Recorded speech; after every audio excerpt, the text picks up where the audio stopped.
Hello. നിങ്ങൾ എക്സാമിന് prepare ചെയ്യുന്നവരാണല്ലേ? ഈ വിൻഡോയിൽ എക്സാം എഴുതുന്നവരും ഉണ്ടാവാം, നെക്സ്റ്റ് വിൻഡോയിലേക്ക് എക്സാമിന് വേണ്ടി പ്രിപ്പയർ ചെയ്യുന്നവരും ഉണ്ടാവാം.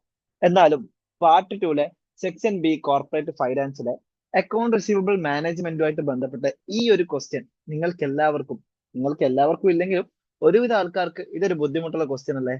യെസ്. നിങ്ങൾ പലരും എന്ത് ചെയ്യാറുണ്ട്? ഈ ക്വസ്റ്റ്യൻ വന്നാൽ തന്നെ സ്കിപ്പ് ചെയ്യാറുണ്ട് അല്ലെ? ആക്ച്വലി നിങ്ങൾ അങ്ങനെ സ്കിപ്പ് ചെയ്യേണ്ട ആവശ്യമുണ്ടോ? ഉം. ഇനി നിങ്ങൾ സ്കിപ്പ് ചെയ്താലും ഈ ഒരു വീഡിയോ അല്ലെങ്കിൽ ഈ ഒരു സെഷനിലൂടെ നിങ്ങളുടെ ആ ഒരു പ്രശ്നം ഞാൻ മാറ്റിത്തരും. ജില്ലൻ ഇൻസ്റ്റിറ്റ്യൂട്ടിന്റെ കൂടെ നിങ്ങൾക്ക് എന്ത് ചെയ്യാം? ഈ ഒരു പ്രശ്നം ഇവിടെ ഇപ്പൊ സോൾവ് ചെയ്യാൻ പറ്റും. Okay, this is my word. അപ്പൊ നിങ്ങൾ എന്ത് ചെയ്യാം? ഞാൻ ഈ ക്വസ്റ്റ്യൻ ക്ലിയർ ചെയ്യുന്നത് നന്നായി ശ്രദ്ധിക്കുക. അതിന്റെ കൂടെ നിങ്ങൾക്ക് ഞാനൊരു ടേം കൂടി പഠിപ്പിച്ചു തരും, നന്നായി ശ്രദ്ധിക്കുക. ഓക്കെ, ഈ ക്വസ്റ്റ്യനിൽ ഈ കാണുന്ന പാരഗ്രാഫ് ഈ പറയുന്ന പോളിസിയെ കുറിച്ച് പറയുന്നത് മാത്രമാണ്. നിങ്ങൾ വെറുതെ വായിച്ച സമയം കളയണ്ട. ലൈക്ക് നമ്മളിപ്പോ ഒരു ജസ്റ്റ് ഒരു എക്സ്പ്ലനേഷൻ ആണല്ലോ, അതുകൊണ്ട് എന്ത് ചെയ്യുന്നില്ല, ഞാൻ ഒരുപാട് വായിച്ച സമയം കളയുന്നില്ല. ഏറ്റവും ചുരുങ്ങിയ സമയം കൊണ്ട് നിങ്ങൾക്ക് ഇത് എത്ര പെട്ടെന്ന് പറഞ്ഞുതരാൻ പറ്റുമോ അതാണ് എന്റെ ലക്ഷ്യം. ഓക്കെ, ഇതില് പോളിസി എനെ കുറിച്ചും ബിനെ കുറിച്ചും ഒക്കെ കുറച്ച് കാര്യം പറയുന്നു അല്ലെ? അങ്ങനെയേ ഉള്ളൂ അല്ലെ? ആൻഡ് ലാസ്റ്റ് എന്താ റിക്വയർമെന്റ് എന്താ? If the direct cost of product is 80%. അപ്പൊ ഡയറക്റ്റ് കോസ്റ്റ് എത്രയാണ്? 80% ആണ്. Sales and cost of short term fund is 10%. അതായത് ഓപ്പർച്യൂണിറ്റി കോസ്റ്റ് എത്രയാണ്? 10% ആണ്. അതായത് നമ്മുടെ കയ്യിൽ എന്തെങ്കിലും എമൗണ്ട് ഉണ്ടെങ്കിൽ അതൊക്കെ ഇൻവെസ്റ്റ് ചെയ്തിരുന്നെങ്കിൽ ഷോർട്ട് ടേം ഫണ്ട്സ് അല്ലെ, ഷോർട്ട് ടേം മാർക്കറ്റിലോ മണി മാർക്കറ്റിലോ നമ്മൾ ഇൻവെസ്റ്റ് ചെയ്യുകയാണെങ്കിൽ നമുക്ക് 10%ഓളം നമുക്ക് എന്താണ്, എന്ത് കിട്ടും? ഇൻവെസ്റ്റ്മെന്റിന് റിട്ടേൺ കിട്ടുമായിരുന്നു അല്ലെ? What is the optimal policy for ഹാർസ? ഒപ്റ്റിമൽ പോളിസി ഏതാണ്? Better policy. ഈ പറയുന്ന ABCDയിൽ ഏതാണ് ബെറ്റർ പോളിസി? അതാണ് ക്വസ്റ്റ്യൻ അല്ലെ? സാധാരണഗതിയിൽ നമ്മൾ എങ്ങനെ കാണുക? ഉം? എല്ലാത്തിനും നെറ്റ് ഇൻകം കണ്ടിട്ട് ഇതാണ് ബെസ്റ്റ് പോളിസി എന്ന് നമ്മൾ പറയും. എന്നാൽ അങ്ങനെയല്ല. നിങ്ങൾ ഇവിടെ ശ്രദ്ധിച്ചോ? സാധാരണഗതിയിൽ ഇതെവിടെ നന്നായി ശ്രദ്ധിക്കണേ. സാധാരണഗതിയിൽ നമ്മൾ എന്താ ചെയ്യാറ്? ഉം? സാധാരണഗതിയിൽ നമ്മളെ സെയിൽസ് നിന്ന് എക്സ്പെൻസ് കുറക്കും അല്ലെ? അപ്പൊ നമുക്ക് എന്ത് കിട്ടും? ഇൻകം കിട്ടും. സെയിൽസ് നിന്ന് എക്സ്പെൻസ് കുറച്ചാൽ നമുക്ക് ഇൻകം കിട്ടും. ഇതിൽ നമ്മൾ എന്ത് ചെയ്യും? ഇതിൽ നമ്മൾ എന്ത് ചെയ്യും? ഉം? ഇതിൽ നമ്മൾ എന്ത് ചെയ്യും? ഇതാണ് നമ്മൾ ഇതുവരെയുള്ള കാര്യം അല്ലെ? ഇൻകം വരെ നമ്മൾ എന്ത് ചെയ്യും? കണ്ടുപിടിക്കും. ഇൻകം നമ്മൾ കണ്ടുപിടിക്കും. എന്നിട്ട് ഏതാണോ കൂടുതൽ ഇൻകം കിട്ടുന്നത് അതാണ് ബെസ്റ്റ് എന്ന് നമ്മൾ ചെയ്യും. ആക്ച്വലി അങ്ങനെയാണോ? അങ്ങനെയല്ല. നെറ്റ് ബെനിഫിറ്റ് എന്ന് പറയുന്ന ഒരു കോൺസെപ്റ്റ് ഉണ്ട്. നെറ്റ് ബെനിഫിറ്റ് എന്താണെന്നറിയോ? നെറ്റ് ബെനിഫിറ്റ് എന്താണെന്നറിയോ? ഈ പറയുന്ന ഈ പറയുന്ന ഇൻകത്തിൽ നിങ്ങൾ എന്ത് ചെയ്യണം? ഓപ്പർച്യൂണിറ്റി കോസ്റ്റ് കൂടി കുറക്കണം. നിങ്ങൾക്ക് അറിയണ്ടാവും, അക്കൗണ്ടിങ് പ്രോഫിറ്റ് ഉണ്ട്, എക്കണോമിക് പ്രോഫിറ്റ് ഉണ്ട്. അക്കൗണ്ടിങ് പ്രോഫിറ്റ് എന്ന് വെച്ചാൽ റവന്യൂ മൈനസ് എക്സ്പ്ലിസിറ്റ് കോസ്റ്റ്. എന്നാൽ എക്കണോമിക് പ്രോഫിറ്റ് എന്ന് വെച്ചാൽ revenue minus explicit cost minus implicit cost. അതായത് ഓപ്പർച്യൂണിറ്റി കോസ്റ്റ് കൂടി കുറച്ചാലേ നിങ്ങൾക്ക് കറക്റ്റ് ആയിട്ടുള്ള ഡിസിഷൻ എടുക്കാൻ പറ്റൂ.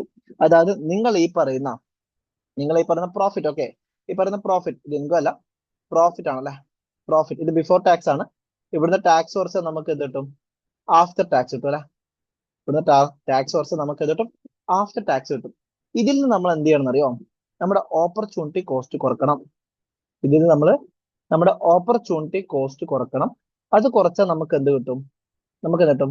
നെറ്റ് ബെനിഫിറ്റ് കിട്ടും. അത് കുറച്ചാൽ നമുക്ക് എന്ത് കിട്ടും? നെറ്റ് ബെനിഫിറ്റ് കിട്ടും. സാധാരണ സെയിൽസിന് എക്സ്പെൻസ് കുറച്ചാൽ നമുക്ക് പ്രോഫിറ്റ് കിട്ടും. പ്രോഫിറ്റ് നിന്ന് ടാക്സ് കുറച്ചാൽ നമുക്ക് ആഫ്റ്റർ ടാക്സ് പ്രോഫിറ്റ് കിട്ടും.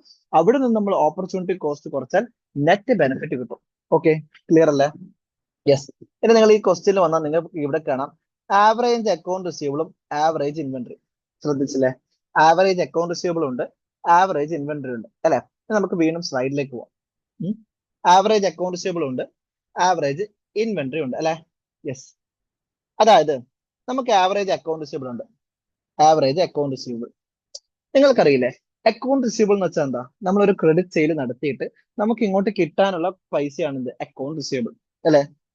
ഈ അക്കൗണ്ട് റിസീവബിൾ എന്ന് വെച്ചാൽ എന്താ? നമ്മൾ വിറ്റ പൈസ നമ്മൾ വിൽക്കുമ്പോൾ എങ്ങനെയാ വിൽക്കുക? കോസ്റ്റ് പ്ലസ് പ്രോഫിറ്റ് അല്ലേ? സെല്ലിംഗ് പ്രൈസ് എന്ന് വെച്ചാല് കോസ്റ്റ് പ്ലസ് പ്രോഫിറ്റ് അല്ലേ? അതായത് നമ്മൾക്ക് ചെലവായ കോസ്റ്റും അതിന് മേലെ നമുക്ക് ആവശ്യമുള്ള പ്രോഫിറ്റും അല്ലെ? അതാണ് എന്ത്? Cost plus profit. അപ്പൊ നമുക്ക് ഈ കിട്ടാനുള്ള അക്കൗണ്ട് റിസീവബിൾ എന്ന് പറഞ്ഞാൽ ഈ പറയുന്ന കോസ്റ്റ് പ്ലസ് പ്രോഫിറ്റ് അല്ലേ? ഉം? ഈ പറയുന്ന കോസ്റ്റ് പ്ലസ് പ്രോഫിറ്റ് അല്ലേ? അക്കൗണ്ട് റിസീവബിൾ കിട്ടാനുള്ളതാണ്, ഇതുവരെ കിട്ടിയിട്ടില്ല കേട്ടോ. കിട്ടാനുള്ളതാണ്, ഇനിയാണ് ശ്രദ്ധിക്കേണ്ടത്. ശ്രദ്ധിച്ചേ, ഇതുവരെ കിട്ടിയിട്ടില്ല, കിട്ടാനുള്ളതാണ് അല്ലെ? അക്കൗണ്ട് റിസീവബിൾ കിട്ടിയിട്ടില്ല, കിട്ടാനുള്ള ബാക്കിയാണ് ഏത്? Cost plus profit. ഇനി ഞാൻ ചോദിക്കുന്നത്, നമുക്ക് കുറച്ച് എമൗണ്ട് കിട്ടാനുണ്ട്. ഇത് കയ്യിൽ കിട്ടാതെ നമുക്ക് എന്തെങ്കിലും ചെയ്യാൻ പറ്റുമോ? അല്ലെ, ഇത് നമുക്ക് കയ്യിൽ കിട്ടാതെ എന്തെങ്കിലും ചെയ്യാൻ പറ്റുമോ? ഇല്ല. എന്നെ ശ്രദ്ധിച്ചോ, ഈ പറയുന്ന അക്കൗണ്ട് റിസീവബിൾ ഉണ്ടാവാൻ വേണ്ടിയിട്ട് നമ്മൾ കുറച്ച് ഇൻവെസ്റ്റ്മെന്റ് ചെയ്തിരുന്നു. അതാണ് ഈ പറയുന്ന കോസ്റ്റ്. അല്ലെ, അതാണ് ഈ പറയുന്ന കോസ്റ്റ്. അതായത് നമ്മൾ ഒരു പ്രൊഡക്റ്റ് ഉണ്ടാക്കി ആ പ്രൊഡക്റ്റ് വിറ്റ് കിട്ടാനുള്ള പൈസയാണ് അക്കൗണ്ട് റിസീവബിൾ. ആ പ്രൊഡക്റ്റ് ഉണ്ടാക്കാൻ വേണ്ടി നമ്മൾ ചെലവഴിച്ച നമ്മുടെ ഇൻവെസ്റ്റ്മെന്റ് ആണ് കോസ്റ്റ്. അല്ലെ, ആ പ്രൊഡക്റ്റ് ഉണ്ടാക്കാൻ വേണ്ടിയിട്ട് അല്ലെങ്കിൽ ആ പ്രൊഡക്റ്റ് വാങ്ങാൻ വേണ്ടിയിട്ട് നമ്മൾ ചെലവഴിച്ച നമ്മുടെ ഇൻവെസ്റ്റ്മെന്റ് ആണ് കോസ്റ്റ്. ഈ കോസ്റ്റും പ്ലസ് പ്രോഫിറ്റും ആയിട്ടാണ് നമ്മൾ കസ്റ്റമറിന് വെക്കുന്നത്. ആ കസ്റ്റമർ ഇപ്പൊ നമുക്ക് തരാനുള്ളതാണ് ഈ പറയുന്ന കോസ്റ്റ് പ്ലസ് പ്രോഫിറ്റ്. അതായത് നമ്മുടെ ബാലൻസ് ഷീറ്റിലെ കറന്റ് അസറ്റ് ആയിട്ട് നമ്മൾ ക്യാപിറ്റലൈസ് ചെയ്തിട്ടുള്ള അക്കൗണ്ട് റിസീവബിൾ. അതായത് നമുക്ക് കിട്ടാനുള്ള അക്കൗണ്ട് റിസീവബിളില് കോസ്റ്റ് എന്ന് പറഞ്ഞാൽ നമ്മുടെ ഇൻവെസ്റ്റ്മെന്റ് ആണ്. മനസ്സിലായോ? കോസ്റ്റ് എന്ന് പറഞ്ഞാൽ നമ്മുടെ ഇൻവെസ്റ്റ്മെന്റ് ആണ്, പ്രോഫിറ്റ് എന്ന് വെച്ചാൽ നമ്മുടെ ലാഭം. അല്ലെ, അപ്പൊ നമ്മുടെ ഇൻവെസ്റ്റ് ചെയ്ത എമൗണ്ട്, അതായത് നമ്മൾ ഓൾറെഡി ഇൻവെസ്റ്റ് ചെയ്ത എമൗണ്ട് നമുക്കിപ്പോ കിട്ടാൻ ബാക്കിയുണ്ട്. അപ്പൊ നമുക്ക് ഈ കിട്ടാൻ ബാക്കിയുള്ള എമൗണ്ടിന്റെ മേലെ നമ്മൾ ഓപ്പർച്യൂണിറ്റി കോസ്റ്റ് കാണണ്ടേ? ക്ലിയർ ആയോ? കാണണ്ടേ? യെസ്, കാണണം. കാരണം നമ്മൾ ഇത് ഇൻവെസ്റ്റ് ചെയ്ത എമൗണ്ട് ആണ്. അല്ലെ, നമ്മളൊരു ഷോർട്ട് ടേം മാർക്കറ്റിലോ മണി മാർക്കറ്റിലോ ഇൻവെസ്റ്റ് ചെയ്യാതെ നമ്മുടെ പ്രൊഡക്റ്റിന്റെ മേലെ കമ്മിറ്റ് ചെയ്തിട്ടുള്ള കോസ്റ്റ് ആണ് ഈ പറയുന്ന നമുക്ക് കിട്ടാനുള്ള അക്കൗണ്ട് റിസീവബിളിന്റെ ഉള്ളിലുള്ള കോസ്റ്റ് എന്ന് പറയുന്ന എലമെന്റ്. അതായത് ഈ കോസ്റ്റ് നമ്മൾ ഏതെങ്കിലും മണി മാർക്കറ്റിലോ ഷോർട്ട് ടേം മാർക്കറ്റിലോ ഇൻവെസ്റ്റ് ചെയ്തിരുന്നെങ്കിൽ നമുക്ക് എന്ത് കിട്ടിയേനെ? റിട്ടേൺസ് കിട്ടിയേനെ. അല്ലെ, റിട്ടേൺസ് കിട്ടിയേനെ. നമ്മൾ അങ്ങനെ ചെയ്തിട്ടില്ല. അതിനർത്ഥം അക്കൗണ്ട് റിസീവബിളിലുള്ള കോസ്റ്റ്, അതിന്റെ മേലെ നമ്മൾ എന്ത് ചെയ്യണം? ഓപ്പർച്യൂണിറ്റി കോസ്റ്റ് കാണണം. അതിന്റെ മേലെ നമ്മൾ എന്ത് ചെയ്യണം? ഓപ്പർച്യൂണിറ്റി കോസ്റ്റ് കാണണം. അല്ലെ, ഓപ്പർച്യൂണിറ്റി കോസ്റ്റ് കാണും, അത് നിർബന്ധമാണ്. കാരണം എന്താ? നെറ്റ് ബെനിഫിറ്റ് കിട്ടണമെങ്കിൽ നമ്മൾ എന്ത് ചെയ്യണം? എന്ത് ചെയ്യണം? എന്ത് ചെയ്യണം? പ്രോഫിറ്റ് ആഫ്റ്റർ ടാക്സിൽ നിന്ന് എന്ത് ചെയ്യണം? പ്രോഫിറ്റ് ആഫ്റ്റർ ടാക്സിൽ നമ്മൾ എന്ത് ചെയ്യണം? എന്ത് ചെയ്യണം? ഓപ്പർച്യൂണിറ്റി കോസ്റ്റ് കൂടി കുറക്കണം. അപ്പൊ അക്കൗണ്ട് റിസീവബിൾസിലെ കോസ്റ്റിന്റെ മേലെ നമ്മൾ എന്ത് ചെയ്യണം? കോസ്റ്റിന്റെ മേലെ നമ്മൾ എന്ത് ചെയ്യണം? ഓപ്പർച്യൂണിറ്റി കോസ്റ്റ് കാണണം. ക്ലിയർ അല്ലേ? അപ്പൊ അക്കൗണ്ട് റിസീവബിളിന്റെ കാര്യം ക്ലിയർ ആയി. ഇനി അടുത്താണ് ഇൻവെന്ററി. അല്ലെ, ഇൻവെന്ററി. ഇൻവെന്ററിയുടെ മേലെ എമൗണ്ട് എന്ന് വെച്ചാൽ ഇൻവെന്ററി നമ്മൾ വാങ്ങാനോ ഇൻവെന്ററി നമ്മൾ ഉണ്ടാക്കാനോ നമ്മൾ ചെലവഴിച്ച കംപ്ലീറ്റ് കോസ്റ്റിന്റെ മേലെ നമ്മൾ എന്ത് ചെയ്യണം? ഓപ്പർച്യൂണിറ്റി കോസ്റ്റ് കാണണം. അല്ലെ, കാരണം എന്താണ്? അത് വാങ്ങാനും ഉണ്ടാക്കാനോ നമ്മൾ ഒരുപാട് ചെലവഴിച്ചിട്ടുണ്ട്. ആ ചെലവഴിച്ച പണം നമ്മൾ ഏതെങ്കിലും ഷോർട്ട് ടേം മാർക്കറ്റിലോ മണി മാർക്കറ്റിലോ ഇൻവെസ്റ്റ് ചെയ്യുകയായിരുന്നെങ്കിൽ നമുക്ക് റിട്ടേൺ കിട്ടിയേനെ. അല്ലെ, പക്ഷെ നമ്മൾ ഇൻവെന്ററി എന്ത് ചെയ്തിട്ടില്ല? വിറ്റിട്ടില്ല. ഇൻവെന്ററി വിറ്റാലാണ് അതിന്റെ മേലെ പ്രോഫിറ്റ് വരിക, എന്നാലാണ് അക്കൗണ്ട് റിസീവബിൾ ആകുക. ഇൻവെന്ററി വിറ്റിട്ടില്ല, ഇൻവെന്ററി ക്യാരി ചെയ്യാണ്. അല്ലെ, ഇൻവെന്ററി ക്യാരി ചെയ്യാൻ വേണ്ടിയിട്ട് നമ്മൾ ആദ്യം ഒരു ഇൻവെസ്റ്റ്മെന്റ് ചെയ്തു. ആ ഇൻവെസ്റ്റ്മെന്റ് നമ്മൾ എവിടെയെങ്കിലും ഇൻവെസ്റ്റ് ചെയ്യുകയായിരുന്നെങ്കിൽ, അതായത് മണി മാർക്കറ്റിലോ ഷോർട്ട് ടേം മാർക്കറ്റിലോ ഇൻവെസ്റ്റ് ചെയ്യുകയായിരുന്നെങ്കിൽ നമുക്ക് എന്ത് കിട്ടിയേനെ? Opportunity cost കിട്ടിയേനെ. അപ്പൊ നമ്മൾ ഈ പറയുന്ന ഇൻവെന്ററിയുടെ മേലെ എന്ത് ചെയ്യണം? ഓപ്പർച്യൂണിറ്റി കോസ്റ്റ് കാണണം. ഈ പറയുന്ന ഇൻവെന്ററിയുടെ മേലെ നമ്മൾ എന്ത് ചെയ്യണം? ഓപ്പർച്യൂണിറ്റി കോസ്റ്റ് കാണണം. ഇതുവരെയുള്ള കാര്യം ക്ലിയർ അല്ലേ? ഇതുവരെയുള്ള കാര്യം ക്ലിയർ അല്ലേ? യെസ് അല്ലെ. അപ്പൊ അക്കൗണ്ട് റിസീവബിളിന്റെ മേലെ എങ്ങനെയാണ് കാണുന്നതെന്ന് മനസ്സിലായി. ഇൻവെന്ററി മേലെ എങ്ങനെയാണ് കാണുന്നതെന്ന് മനസ്സിലായി.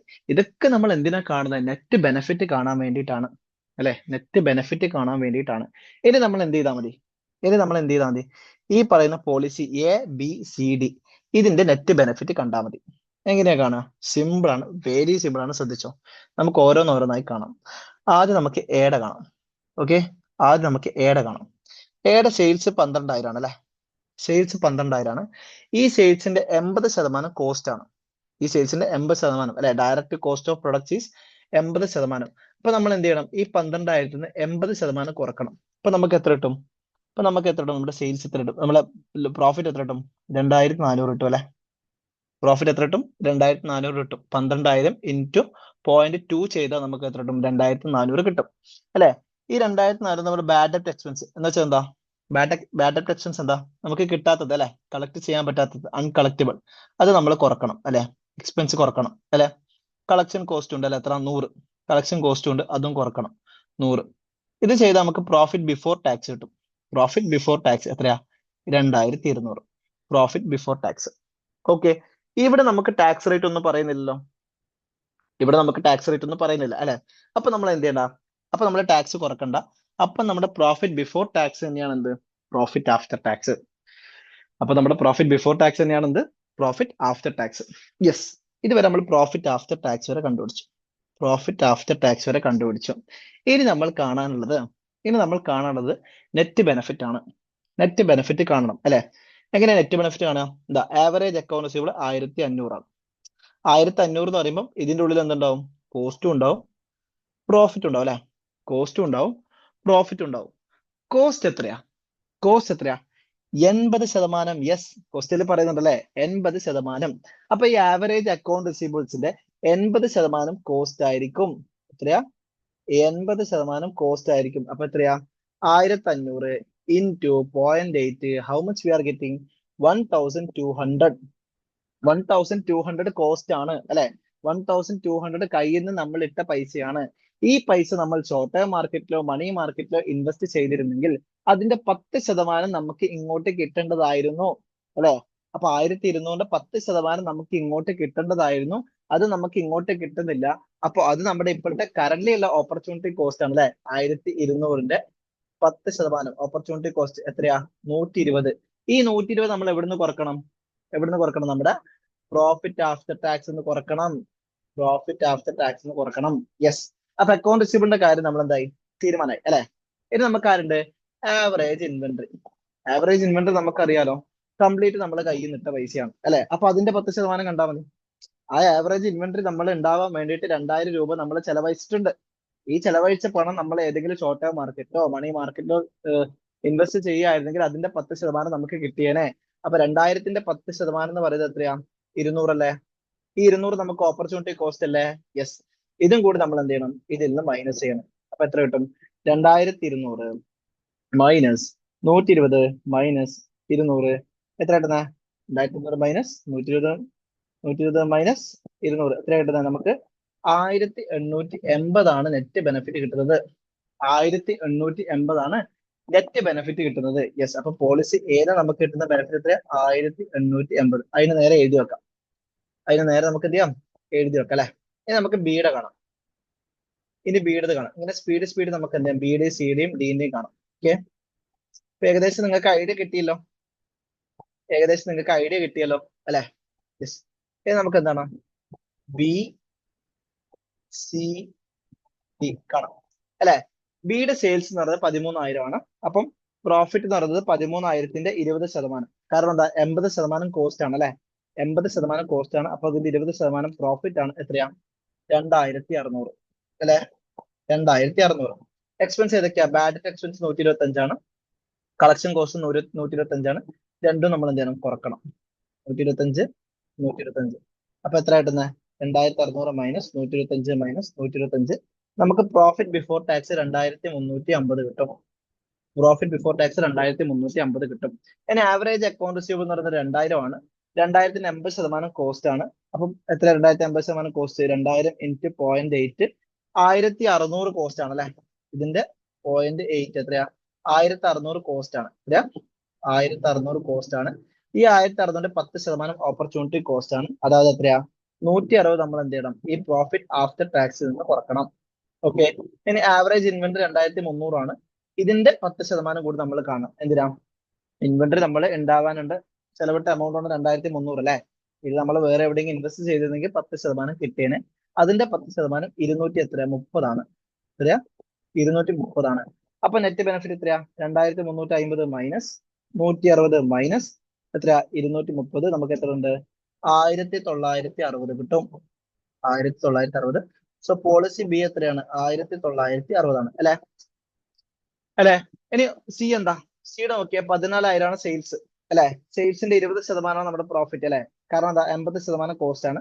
14,000 ഇൻറ്റു 0.2 2800 കിട്ടും. പിന്നെ എന്താണ്? ബാറ്ററി എക്സ്പെൻസ് 300 ആണ്. കളക്ഷൻ കോസ്റ്റ് 250 ആണ്. രണ്ടും കൂടി ഒരുമിച്ച് ചെയ്താണ് എത്രയാ? 550 അല്ലെ? 550. 50 ആണ്, 80 അല്ലേ? 50 ആണ്. ഓക്കെ. അപ്പൊ എത്രയാ നമുക്ക് പ്രോഫിറ്റ് വരുന്നത്? 2250. പ്രോഫിറ്റ് ബിഫോർ ടാക്സ് ആണ്. ടാക്സ് റേറ്റ് ഇല്ല. അതുകൊണ്ട് തന്നെ എന്താണ്? പ്രോഫിറ്റ് ആഫ്റ്റർ ടാക്സ് ആണ്. ഇനി ആവറേജ് അക്കൗണ്ട്സ് 3500 ആണ്. ഇതിന്റെ 80% കോസ്റ്റ് ആണ്. അപ്പൊ 3500 ഇൻറ്റു 80% എത്രയാ? 2800 നമ്മൾ ഇൻവെസ്റ്റ് ചെയ്ത പൈസയാണ്. അതിന്റെ 10% എന്താണ്? ഓപ്പർച്യൂണിറ്റി കോസ്റ്റ് ആണ്. അതായത് 280 അല്ലെ? ഇനി average account receivable, average inventory എത്രയാണ്? 2500 ആണ്. അതിന്റെ 10% എന്താണ്? ഓപ്പർച്യൂണിറ്റി കോസ്റ്റ് ആണ്. അതായത് 250 അല്ലെ? അപ്പൊ നമുക്ക് എത്ര കിട്ടും? 2250 മൈനസ് 280 മൈനസ് 250 എത്രയാ വരുന്നത്? 1720 ആണ് വരുന്നത് അല്ലെ? ഇപ്പൊ നെറ്റ് ബെനിഫിറ്റ് എത്രയാണ് വരുന്നത്? 720 വരുന്നത്. ഓക്കെ, ഇതുപോലെ ആരത് കൂടി കണ്ടാൽ മതി, ഓപ്ഷൻ ഡിയുടെയും കൊണ്ട് കണ്ടാൽ മതി. എങ്ങനെയാ? 14,000 ആണ് സെയിൽസിന്റെ 20% നമ്മുടെ കയ്യിലുള്ളത്, അതായത് എത്രയാ? 2,800 അല്ലെ? കാരണം എന്താ? 80% കോസ്റ്റ് ആണ്. ആവറേജ് അക്കൗണ്ട് റിസീവബിൾ 5,000 ആണ്. 5,000ത്തിന്റെ 80% കോസ്റ്റ്. അപ്പൊ 5,000 ഇൻറ്റു 0.8 എത്രയാണ്? 4,000 ആണ്. 4,000ത്തിന്റെ 10%. 4,000ത്തിന്റെ 10% ഓപ്പർച്യൂണിറ്റി കോസ്റ്റ് ആണല്ലേ? Okay okay okay okay. Opportunity cost കുറക്കുന്നതിന് മുമ്പ് നമ്മൾ എന്ത് ചെയ്യണം? ബാഡ് ഡെറ്റ് എക്സ്പെൻസ് കുറക്കണം, കളക്ഷൻ കോസ്റ്റും കുറക്കണം അല്ലെ? ബാഡ് ഡെറ്റ് എക്സ്പെൻസ് 400 ആണ്, കളക്ഷൻ കോസ്റ്റ് 350 ആണ്. അതായത് 750 നമ്മൾ എന്ത് ചെയ്യണം? കുറക്കണം. 750 നമ്മൾ കുറക്കണം. പക്ഷേ ഇവിടെ നിങ്ങൾ നോക്കിയാൽ കാണാം, ഇൻട്രസ്റ്റ് ഇൻകം ഉണ്ട്. എത്രയാ? ഇൻട്രസ്റ്റ് ഇൻകം 500 കിട്ടുന്നുണ്ട്. ഈ 500 നമുക്ക് ഇൻകം ആണ്, അതുകൊണ്ട് നമ്മൾ എന്ത് ചെയ്യണം? ആഡ് ചെയ്യണം.